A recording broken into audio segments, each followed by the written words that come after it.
pointed out this didn't need to happen. House Republicans came together weeks ago to prevent a government shutdown. We brought as straightforward of a bill as you can have to say, let's allow government to be funded for another 2 months while we negotiate our differences. Clearly, we have differences with Democrats right now. One of the Democrat leaders confirmed yesterday that Democrats shut the government down to fund health care for illegal aliens. That is no way to hold the American people hostage over some far-left demand. You know, we had an election in November where the country came together and said, let's send to Washington leaders who want to solve problems and get our country back on track. And we've been working feverishly to do that, to get this country back on track, to get the economy moving, to lower inflation, to lower interest rates.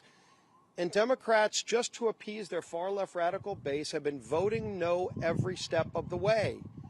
Well, today it has consequences, because when Hakeem Jeffries whipped every Democrat to vote no and shut the government down, luckily in the House we only needed a majority vote. We were able to come together and do the right thing and get that bill over to the Senate. But as everybody knows, in the Senate, you also need Democrats to come together with Republicans to get 60 votes.